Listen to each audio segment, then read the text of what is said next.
A modern seller is agile. A modern seller is entrepreneurial.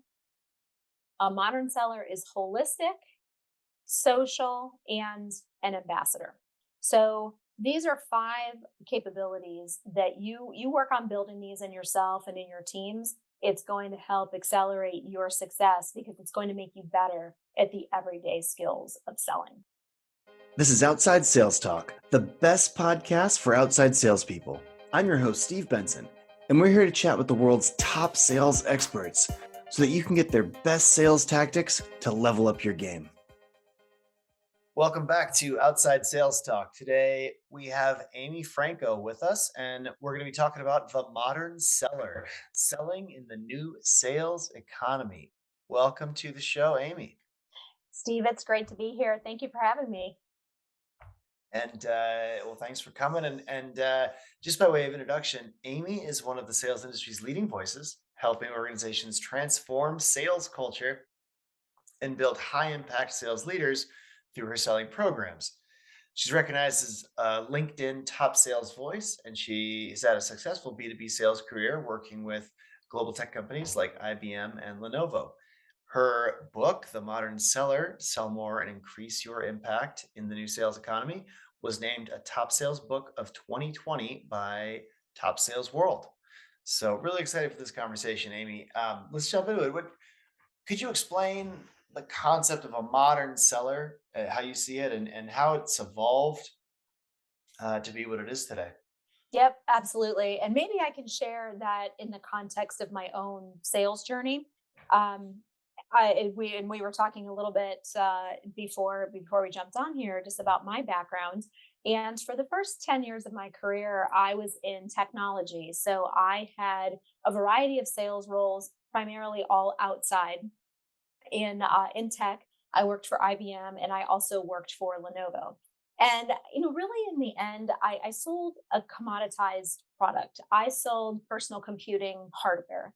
And I had a variety of customer sets, but one of my main customer sets was education. And I spent a lot of time with K-12 education customers in a number of states. And my journey to modern selling really began out of necessity because I found myself oftentimes stuck just competing on price. And if anybody watching or listening to this can relate to that, where you might find yourself with price sensitive customers, RFP situations, and you're working to sort out who are my best customers that I can provide the most value to, and we have this really mutually rewarding relationship. And so that was my own journey to modern selling. And after losing some deals and really trying to figure out what am I not doing right here? What do I need to learn? What do I need to do differently in order to succeed? I really had to kind of dig in and look at myself and my approaches to selling, and also look at the customers that would ultimately be the very best fit for what it was I was bringing to market. And so I wish I could say that this was an overnight transition. It was not. It probably took me a year or two to really get this figured out. But what I started to do is I started with what I knew, which was analyzing my customers and analyzing which ones I could really affect and impact greatly. And what started to come together after looking at my customers, my business partners, my products and solutions, I started to realize that instead of selling just product, I really had to figure out how to sell greater solutions, and that my market needed to change. So instead of selling to everybody, I identified the niche in my market, which was schools that wanted to roll out mobile computing programs. And they wanted to take an educational approach and roll out these programs, which then really forced me to change and not just call on one set of stakeholders and decision makers in my customer set, but I had to go more broadly because I would call on IT directors, VPs of IT. I now had to talk with education specialists and curriculum designers and leaders in those school districts to actually put together comprehensive mobile programs. So I could bring the best of what IBM and Lenovo brought to the table and also partner up with the right people. So creating the right partnerships. And after about a year of experimenting with this, I was able to really turn my territory around and become known as the expert in mobile computing programs, which is way different than someone who just sells PC and technology hardware. And so that was, it's a short version of a longer journey to becoming a modern seller. And what I took away from that was I really had to be part of that value equation for my customers, that connection between the products and the solutions and what they needed. And I also had to be seen as someone who was a real differentiator to my customers. And so those are two tenets of modern selling that I believe today are even more important in the midst of all the disruption that we've been facing. And it's a transition that all outside sales professionals, I believe, need to make so that you stay relevant and your customers see you as the differentiator in their business.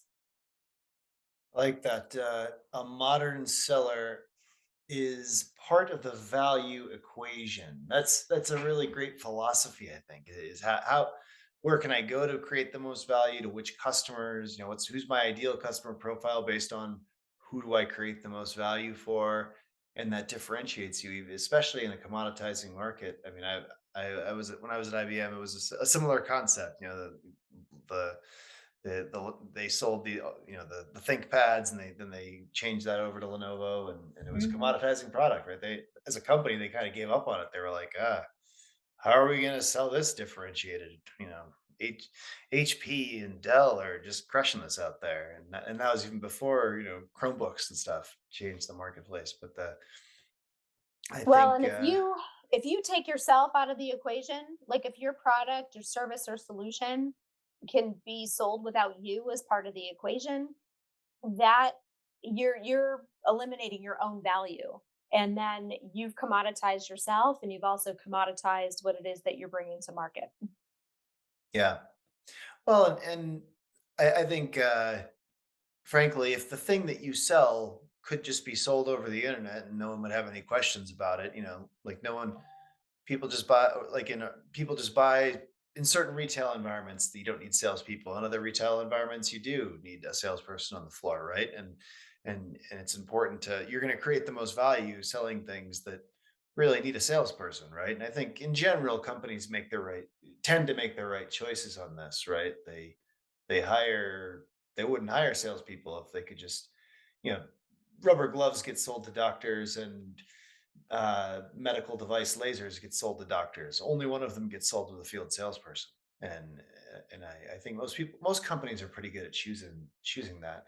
But I guess philosophically, it's important for people to do what you're saying, is realize that they're there to be a part of the value equation, and really seek out to create value with their customers by and through what they give them, and through what they communicate.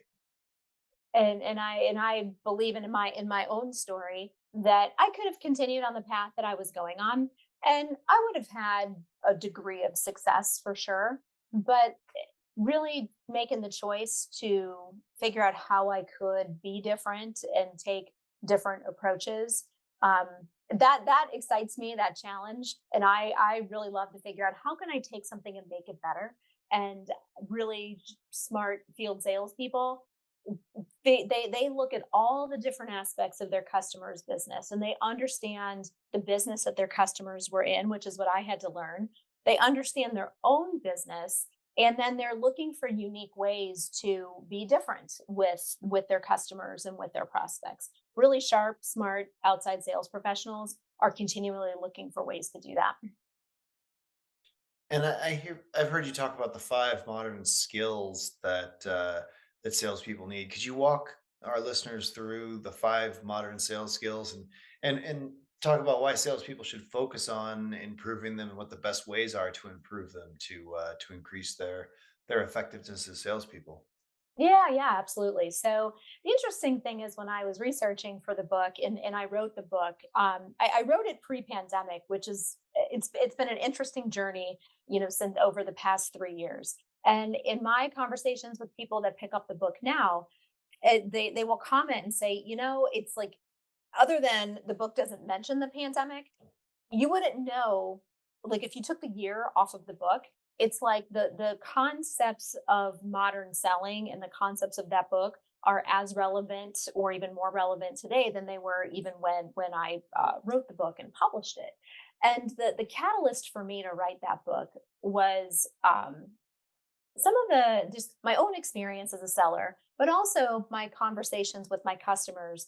And this, as I was watching and working with them, because in my work, I will work on sales strategy and will also work on skill development with sales teams. So, what I was noticing was this need or this development of what I call the skills behind the skills. So, we still need the everyday skills of prospecting and qualifying and presenting solutions and closing, like all of those things that we're used to doing every day, every week. But I was noticing some other skills that are kind of skills behind the skills. And as I was researching, it really organized itself into these five capabilities that I see modern sales professionals and modern sales leaders needing to build. And if you work on building these five, it will make you better at the everyday skills of selling. So there are five, and maybe after I give these five, we can dig into the ones that really resonate. So a modern seller is agile. A modern seller is entrepreneurial. A modern seller is holistic, social, and an ambassador. So these are five capabilities that you work on building these in yourself and in your teams. It's going to help accelerate your success because it's going to make you better at the everyday skills of selling. So let me maybe take a pause there. And do you want me to dive in a little bit more on each of those five? Yeah, it'd be great. Let me know what why is it important, and how can how can our listeners get better at each one of these things? Like, what does it mean to be agile? So what does it mean, I guess, and Yeah. then also how can they become more agile? How do they get better at it? Yeah, absolutely. So let me, yeah, I'll go through each of the five, and then I can also come back to agility. So a modern seller is agile, and really what that means is, in terms of sales agility, the ability, someone who has strong sales agility, they are able to strategically and decisively pivot. And whether for their client growth or territory growth, whatever it is that they're looking at, but they can strategically and decisively pivot to help their clients be more successful and ultimately help themselves to be more successful. They can help their clients and customers anticipate what's coming next. They're looking and scanning the horizon for different trends that might be impacting their customers and their prospects. So it's that ability to help your customers navigate into the future because they're dealing with a lot of information overload and overwhelm. So really agile sellers can help their customers to filter that information and help them to make better decisions in navigating into the future. Um, a modern seller is also entrepreneurial, which means that they don't just see themselves as an employee of their organization. They really see themselves as the founder and the CEO and the chief bootstrapper of their sales territory. And when you see yourself in that way, you make different decisions about the types of customers that you're taking on. You're looking at the top line of your territory, the bottom line of your territory. You're looking at your greatest opportunities, your greatest risks. You're thinking like an owner. And when you think like an owner, you will often make different, more strategic decisions about what is best to help grow the territory versus just looking at it on a deal by deal basis, if you will. A modern seller is also holistic, which means that they look at things from I call it supply chain thinking. Everything is connected. Whether you are a sales leader making a change to a sales professional's territory, or perhaps what they might be incented on, a comp plan, or you are making a change in go to market strategy or a product that could impact a big chunk of your customers. All of these things are connected. And when you start to look at things in terms of a supply chain and you say, okay, if I make a decision over here or turn the dial over here, what's going to be the downhill effect over there. And this ability to look at things in a very interconnected way. A modern seller is also social, and this is about building strategic relationships. For anybody watching or listening who, maybe you have a really large territory and you're thinking, all right, I know I need to build strategic relationships, but where do I start? And where do I want to invest my time?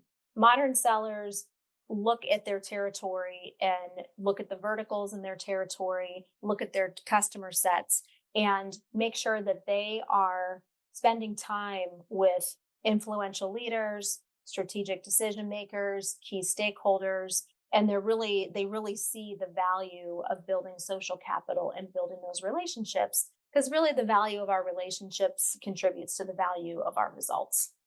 And then lastly, a modern seller is an ambassador. And I look at this as being a bridge builder and building loyalty. A loyal customer is 3 times more likely to continue buying from us and to allow us to expand within their organizations, introduce us, and help us with client expansion. And those tend to be more profitable customers. So if we can amplify our loyal customers, we can not only grow with them, but they're likely to introduce us to other prospects that will then be our customers. And we can use that as part of our client retention and also our client growth strategies.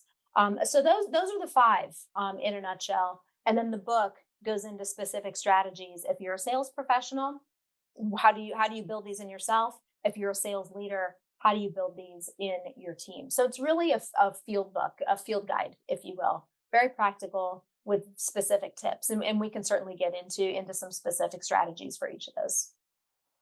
Yeah, I mean, I that's super interesting. The educational side, like how do you actually make this tactical?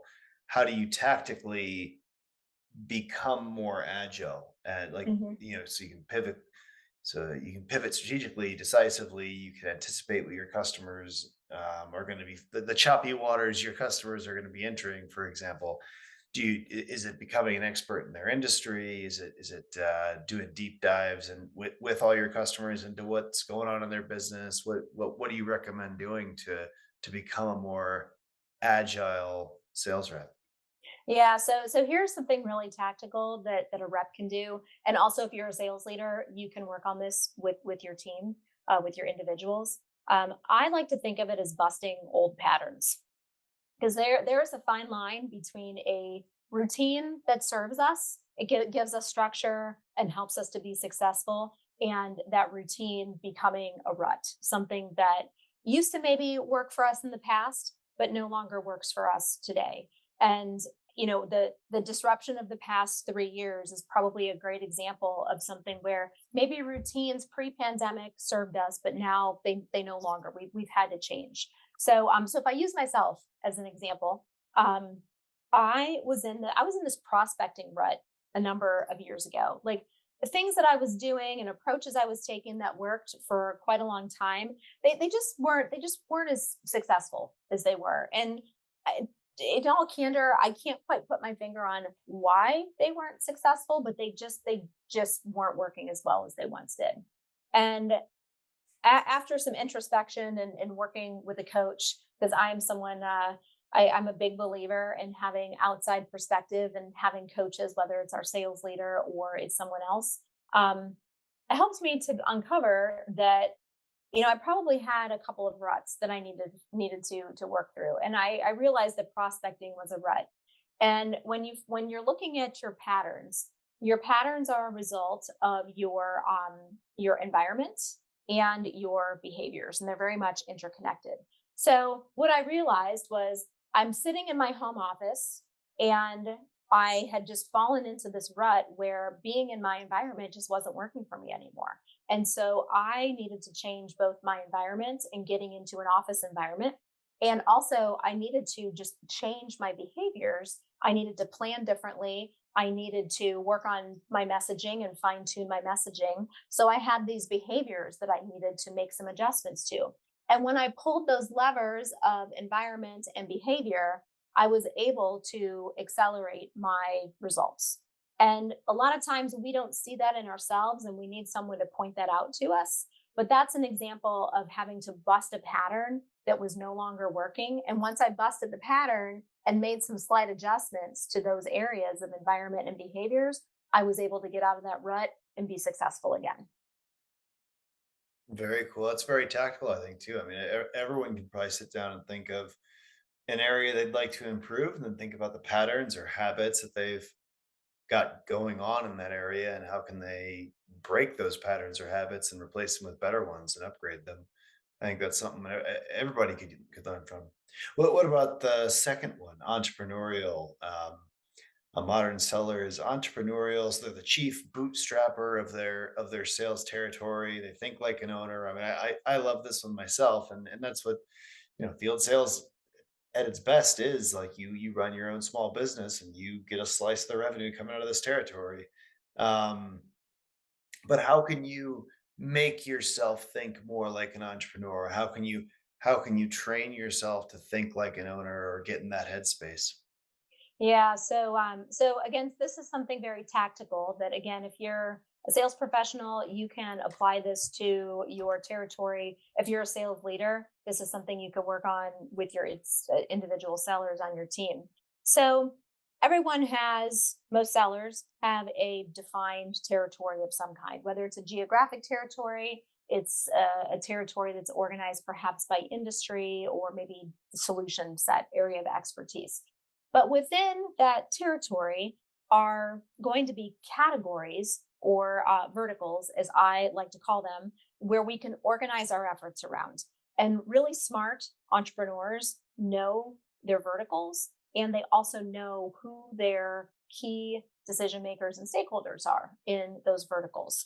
So instead of looking at your territory as kind of a wild, wild west, if you will, if you can organize into some verticals and then use those verticals as a launching pad to look at your target customers and prospects in those verticals and who your decision makers and stakeholders are. It's a way of organizing yourself that gives you the traction that you need to accelerate your efforts. So it's instead of diluting your focus, really sharp entrepreneurs hone their focus. They continually evaluate to make sure that they're on the right track. They'll make adjustments and pivot if they need to, but they keep that laser focus and let that unfold so that they can get to a result and then fine tune it from there. And what about the third one? A modern seller being holistic, so seeing the interconnectedness of everything, seeing things in terms of a supply chain. How can a rep do that more? Yeah, so if I'm sitting in a rep shoes and I'm again, if I can kind of play off the previous one of being entrepreneurial, you can expand on that by I would look at two things. I would be looking first at the processes by which my customers and prospects engage with me and buy my products and services. Many times, the way in which we sell is not always the way in which a customer or a prospect buys. There are sometimes some nuances. So, if I understand the decision making processes that my different buyers, decision makers follow, then I can look for gaps and where my selling process or what we're doing as an organization may be falling short. So I would look at first that customer buying process, and then I would look to connect it to how we operate internally as a company and look for where those gaps are. If I'm a sales leader, I might have my team do that as an exercise with your one or two best customers, because if they're your best loyal customers and you can dig in with them and understand what their buying habits and buying processes are, they're going to be really honest with you and tell you where the gaps are and also where you excel. So if I'm a leader, I'd like to know that about some of my top customers and then use that to be able to go back internally to fine tune some of the processes. If you are a rep who sells into the channel, so I have clients who sell through distribution channels, I would look at the same thing with my distribution channels and my top business partners and really understand what we're doing well, where do we have gaps so that I can fine tune that process and that relationship because everything is connected, and especially if you're working through the channel, you have an extra connection point there between you and your customer. And what about social? How can a modern seller be more social? I am the social one's an interesting one because a lot of times the first question that somebody will ask is, "Well, is this about social media and having a better presence on social media?" And I'm on social media as well. I'm on LinkedIn a lot. Have a social presence, but I am not a. I think that's just one way in which you connect with your customers and your prospective customers, and I like to look at this from a strategic standpoint. And I believe that sales professionals who really put a lot of value into relationships, they're the ones that are the most successful. But I think there's been an interesting shift, and especially when it comes to building early stage relationships. And this has been a learning for myself as someone who's very relationship driven, is that sometimes we put a lot of emphasis on the relationship very early on. When instead, what we really have is rapport early on. You've met somebody for the first time. Maybe they're a decision maker or a stakeholder in a prospect that you're looking to potentially work with. We sometimes confuse relationship with rapport. And I believe that the road from rapport to relationship goes through your expertise and the value that you provide to that individual. So, if we reverse the equation a little bit, especially in early stage relationships, and we really try to understand what's of value to that person and deliver on that value, we're going to earn more trust and have more credibility. And then we're going to be able to accelerate that relationship. So that's something, especially in early stage prospecting, that I have found to be a bit of a shift, especially for people who tend to be very heavily relationship focused and want to try to get to know people really well out of the gate. That's a quote. That's a quote right there. Through your expertise, you can turn rapport into a relationship. That's a very powerful thought. What about an ambassador? How can a modern seller um, be more a part of the value equation by being an ambassador? Some of the best, especially outside sales professionals that I've had the opportunity to work with, they have this really unique, they have this unique combination of traits, and they are someone who really stands tall in their own personal brand and being someone who's recognizable in the marketplace or in their industry. And they also espouse the values of their organization. So it's this balance between being someone who's known, but you're also a part of this organization. And what they're really excellent at is being a bridge builder. So they are the connecting point. So they are the connecting point between their customers and your organization.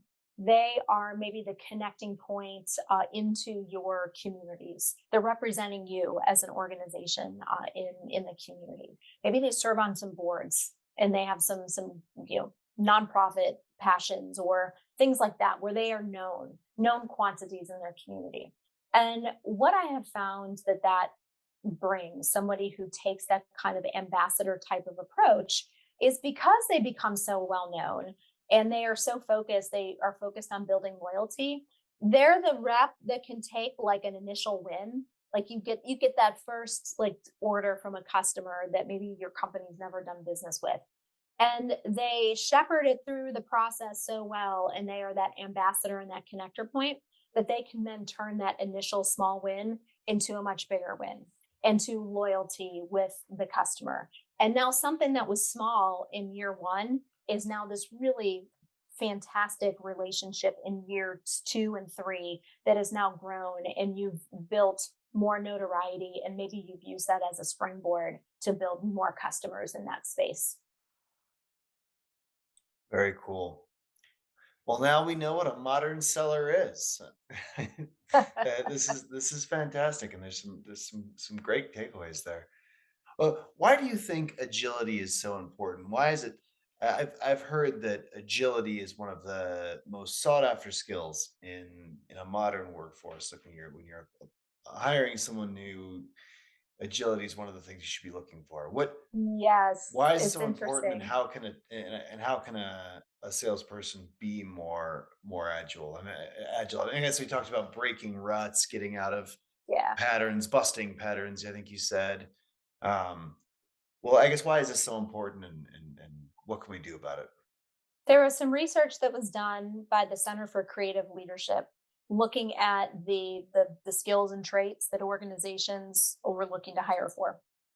30 years ago in the early 90s, the number one trait that organizations were looking to hire for was technical expertise, your lane of expertise, how much you knew about your area.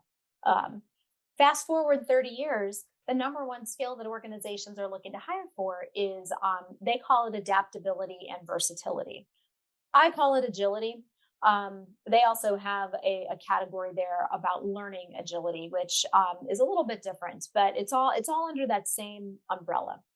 Agility is it's the traits and the sets of skills that allow you to think on your feet, allow you to make decisions with perhaps not all the information at hand. It's the set of traits and skills that allows you to help your customers navigate into the future. And I believe it's one of the skill sets that helps you to be more strategic than reactive. So agility is one of the most important skills that a sales professional can have because it allows you to think quickly, to think strategically, to adapt to what's happening, and to help your customers to adapt. And that is so much of what our customers are looking for from us today. They expect us to have working knowledge, of course, of our products and services or to have access to individuals in our organization. But a sales professional can combine that knowledge with their ability to think and act quickly and decisively and help their customers to navigate. You become their trusted advisor a lot more quickly than if you didn't have those skill sets. Yeah, I think this is super important. And one of my tips here is to have conversations with your customers about what the most important things are that have changed in their business, what's developed in their business over the last 5 years, 10 years, and get the stories. Like really have them tell you the story about how they did it, why it was so important, what tactically had to occur, what strategically had to occur, and really become an expert in how things change in the industries that you sell to. This is particularly important if you're selling to the same industry over and over again. Like if you're selling dental tools to dentists all the time, all the parts of their business are really important, and the things that are changing in their business are really important, even if it's not even the if it's not the part that you're involved with, right? Like if orthodontics is changing and becoming more of a thing dentists do because of new technology that's in the market. Like you want to understand that as a seller, even if the thing that you sell is tooth whitening stuff.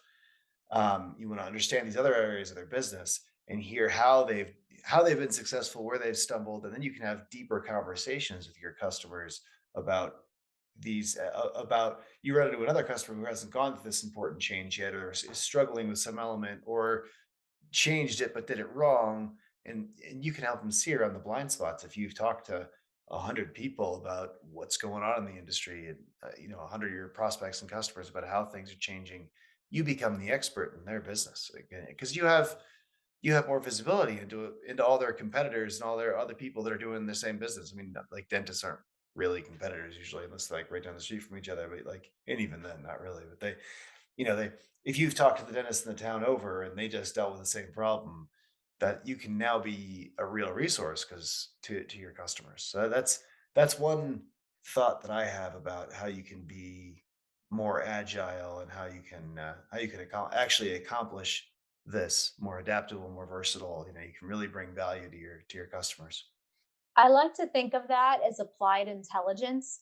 It's it's taking what we know and what we've learned, and to your earlier point where you said, if I focus in this area and I've worked with 100 customers in this area or in like a related tangential area, I now have this unique body of knowledge that my competitors perhaps don't have. And what can I mine from that to bring a new way of thinking, a provocative question, a uh, a fresh idea that my customer didn't have before.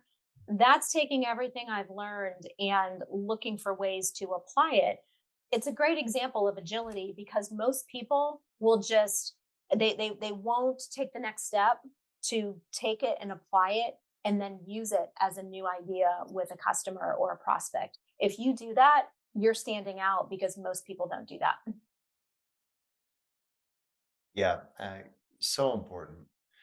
And we talked a bit about being holistic, seeing the interconnectedness of everything. Um, you know, I guess what would you say? What happens if you aren't holistic? What if you don't view things in terms of in a holistic way? What are are there like important signs that you might see that you're not being?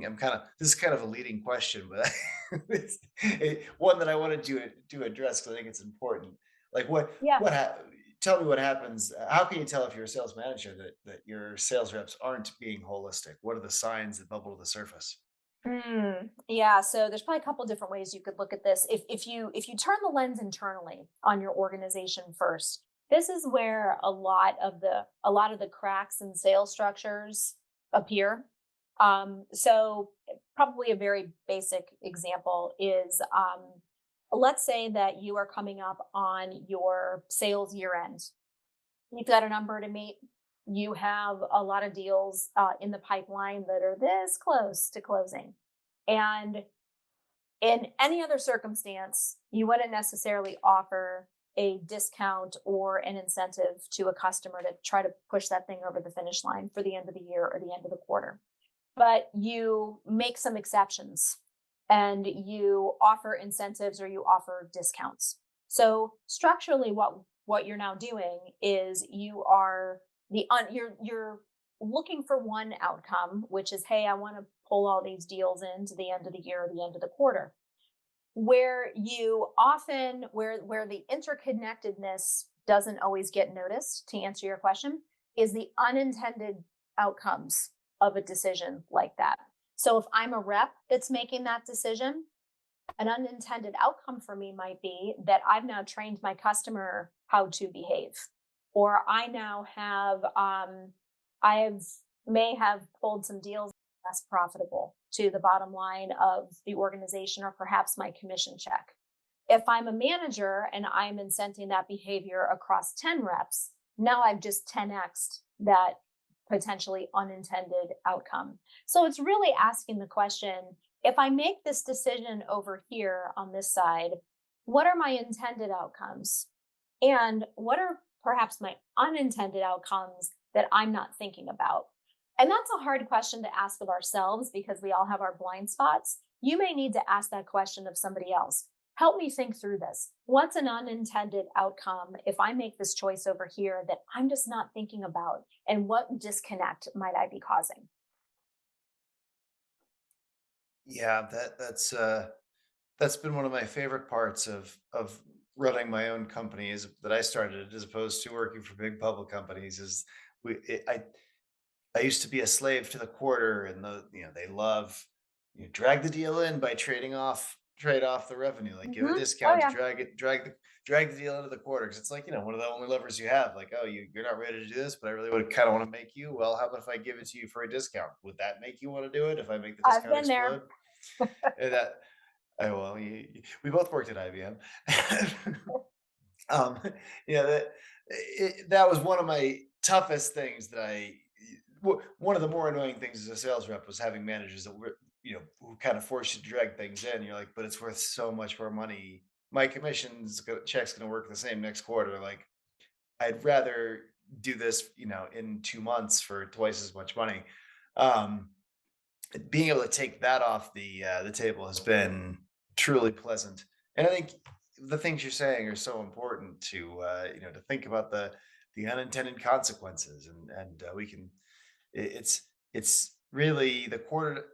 And I know why quarters are important to public companies, but like really, I mean, the next 3 years performance is more important, and I think you really collapse a lot of credibility by moving your price all over the board depending on what time in the quarter it is or what time in the year it is. It's Hmm. you should price your product fairly and sell it at a fair price no matter what the time.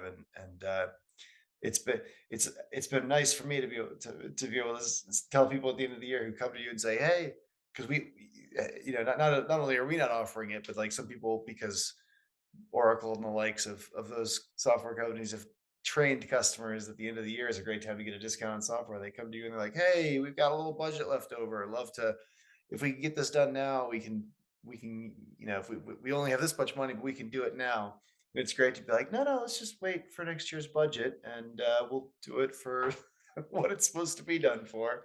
We're not in a hurry." like, That's a different conversation too, and I think that also speaks to some of the mindset around sales, which is it's that idea of selling with that inner confidence that says, this is really the business value of my product or my solution, and let's talk about the value to you, customer or prospective customer, so that we're setting all the right expectations, and you don't have an air of desperation that says, oh well, if you wait until the end of the year, I'm going to possibly negotiate a really good deal, versus, to your point, um, doing the right thing all the time, and you take that desperation off the table. and I guess how can you talk about brand loyalty? How can a salesperson turn a satisfied customer into take it to the next step of loyalty, where they have brand loyalty to your product? Yeah. If I were to just be very tactical with that, and to just offer up a couple of basic strategies, I think sometimes we're looking for a really, really high level silver bullet around loyalty. And I do find that I have this conversation with my customers a lot, which is loyalty can be really challenging these days because there is so much choice, and it really is very easy for customers to switch many times, or at least consider switching. Um, I always think about, if you have 100 customers at any given point in time, 25 of them are open to switching to a new solution provider, which is both a little scary to think about, but it's also a really big opportunity, right? Because your competitors are likely dealing with something similar. But just very tactically, when you look at your best three customers, pick a small number that's manageable. Look at your best three customers. And if you sat down with them and asked them, could you tell me a little bit about why you choose us, why you are loyal to us, if you're loyal to us, and what are two or three things I could do to maintain your loyalty? And if you have those two or three things that you could do to maintain their loyalty, now, of course, there's going to be uncontrollable things that happen from time to time. But when you know that and you have that information, you can then come back to those things a couple times a year when you're doing your quarterly reviews or your twice annual reviews with your customers. Here are the things that you said were most important. Let's talk about how I'm doing. Let's talk about how these are playing out specifically. It's a lot of those smaller details, if we pay attention to, that we can improve our odds of creating a really loyal client. And how do you consider the trade-off between the import? How do you compare the importance of for salespeople between having the right mindset versus having a complete sales skill set? Oh, to me, the mindset is the most important thing that we own. And our internal talk track is such a critical contributor to our success. If I have somebody on my team, I'm working with a customer, whatever, where they have team members with the right mindset, I'm going to be able to teach them most of the skills, right? I'm going to be able to teach them at a minimum the basic foundational skills. But I've also come across really skilled sales professionals. They make their number. If you look at everything from the outside, they are by all accounts really successful. But their mindset is such that either they don't want to learn anything new, or maybe they have like a level of toxicity that they bring to their peers and their teams. And it's like, we all know these people, right? I can't change that. I might be able to have a crucial conversation with that person's leader or with that person individually, but I can't necessarily change that if it's embedded in them. So I really think the mindset comes before the skill sets. All right. And let's move into sales in 60 seconds. Quick All questions, quick right. answer. First question, your book is called The Modern Seller, but what about the modern buyer? How has the modern buyer changed from the past? A lot of modern buyers have become more sophisticated before entering into sales conversations with us, and they expect more from us. So back to my earlier points about that kind of that road to a relationship from rapport to relationship goes through expertise. Their expectations of us are much higher, and we as sales professionals have to see ourselves differently and really to deliver to those higher expectations of the buyer. And what's the first thing salespeople should do when they experience a setback? I like to analyze the setback and look at the setback, and you might want some help with this. Get a peer, get someone you trust to help you analyze the setback. What went well? What didn't go well? And of the things that didn't go well, what is that telling me? What are the data points I can pull from that in order to get better? And then do your best to set it aside. We ruminate on setbacks way more often than we celebrate our successes. So if you can master the skill of not ruminating on a setback, you're going to accelerate your results even better. And have a better life too. Right? Truth. Well, doesn't the average person spend 1 to 2 hours a night lying in bed worrying and thinking and stressing? Oh, I've not heard that number, but I believe it. Really, I it's. I heard that stat, and I'm like, yeah, sometimes, sometimes. Mhm. Yep, I can relate. What's the best sales tool that modern sales reps should take advantage of? Oh, I think we touched on it, which is your mindset, number one. And number two, I believe the skill set of prospecting and building new relationships. I was going to say mapping and routing software, but I am biased. We'll put that is that that we'll put that at number three after my first two there. Perfect. The right mindset and the right mapping software. There you go. Uh, what's a key thing that modern sellers need to do well in today's climate? Mm, a key thing that modern sellers need to do well in today's climate. I think you have to be highly organized and focused.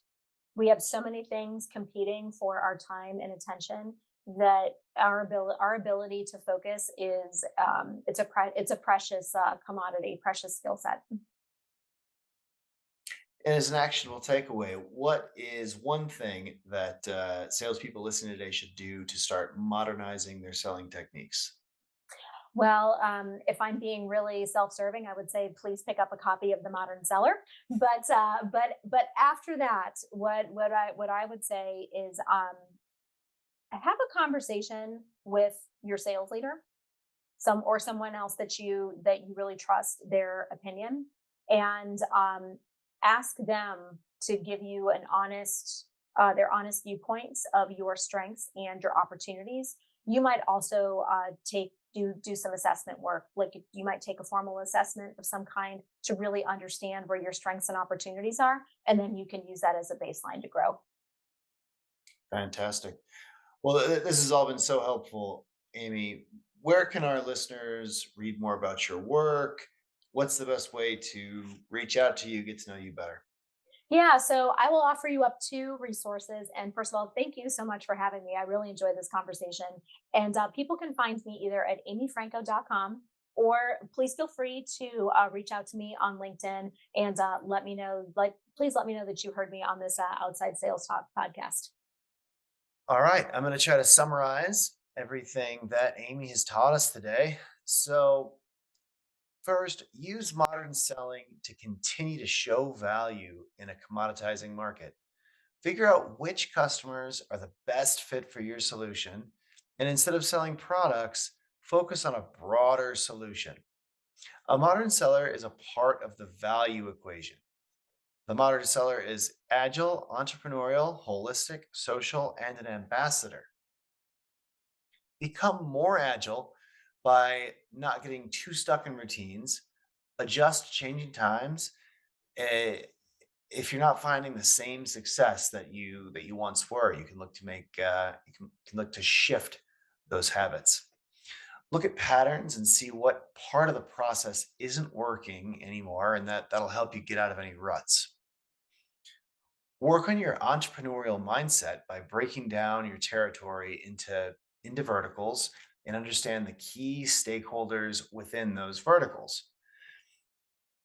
Organize yourself better in order to know where to best focus your time. You can become more holistic by adapting to the way buyers buy and connect it to how your company works internally. And then you can look for those gaps. Salespeople can confuse relationships with rapport. You build relationships in sales by first understanding what's important to your stakeholders and then delivering on value. So, first you get to know each other and build rapport, then you create value to build that relationship.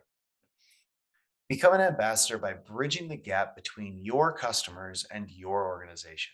You want to build loyalty, and you can turn small wins into bigger wins over time by building loyalty.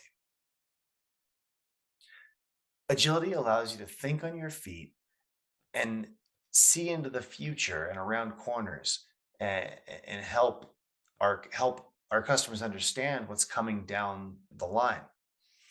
You can use applied intelligence to take what you've learned and apply it to your discussions with your prospects and customers.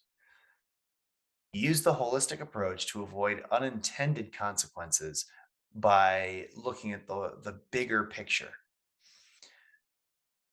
You can dive into loyalty by looking at your three best customers and ask them, why did you choose us? Why are you loyal to us? And what can we do to maintain that loyalty? Well, this has been a great episode of the Outside Sales Talk. Really appreciate Amy being here. If you work in field sales, you'll love Badger Maps. The number one route planner helps you sell 20% more and drive 20% less. Get a free trial at badgermapping.com today. If anyone can think of any other sales reps that would benefit from learning the skills that Amy's taken the time to teach us about today, share the love and forward this on to them. Take care.